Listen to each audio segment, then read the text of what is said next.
Hi hello ಎಲ್ಲರಿಗೂ ನಮಸ್ಕಾರ. Welcome to my channel. ಬೆಳಗಿನ ತಿಂಡಿ ಸಿಂಪಲ್ ಆಗಿರಬೇಕು, ಹಾಗೆ ಬೇಗನೆ ಆಗಬೇಕು ಅಂತ ಹೇಳಿದರೆ ದೋಸೆ ಹಿಟ್ಟನ್ನು ರಾತ್ರಿನೇ ರುಬ್ಬೋ ಅಗತ್ಯ ಇಲ್ಲದೆ ತುಂಬ ಸುಲಭವಾಗಿ ಪ್ರೋಟೀನ್ ಇರುವಂಥ ಒಂದು ದೋಸೆನ ಹೇಗೆ ಮಾಡೋದಂತ ಇವತ್ತಿನ ವಿಡಿಯೋದಲ್ಲಿ ನೋಡೋಣ.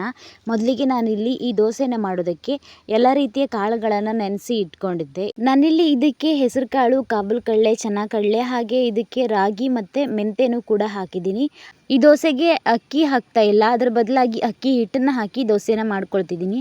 ಇನ್ಸ್ಟೆಂಟಾಗಿ ಆಗುವಂಥ ಒಂದು ದೋಸೆ ಇದು.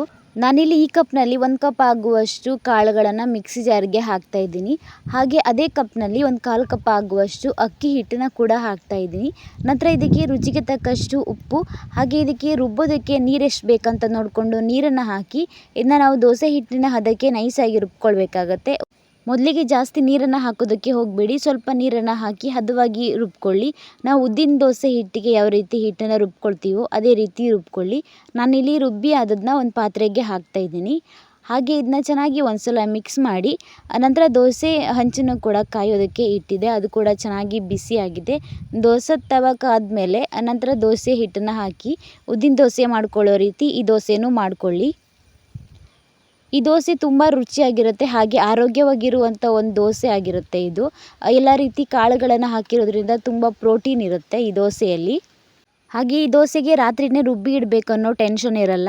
ಕಾಳು ನೆನೆಸಿ ಇಟ್ಕೊಂಡಿದ್ರೆ ಬೆಳಗ್ಗೆನೇ ಇನ್ಸ್ಟೆಂಟಾಗಿ ರುಬ್ಬಿ ದೋಸೆ ಮಾಡ್ಕೊಳ್ಬೋದು. ಹಾಗೆ ಇದನ್ನು ಹುಳಿಗಿಡಬೇಕು ಅನ್ನೋ ಟೆನ್ಷನ್ನು ಕೂಡ ಇರಲ್ಲ. ಬೇಗನೆ ದೋಸೆ ಆಗುತ್ತೆ, ಹುಳಿ ಬರೋ ಅಗತ್ಯನೂ ಈ ದೋಸೆಗೆ ಇರಲ್ಲ.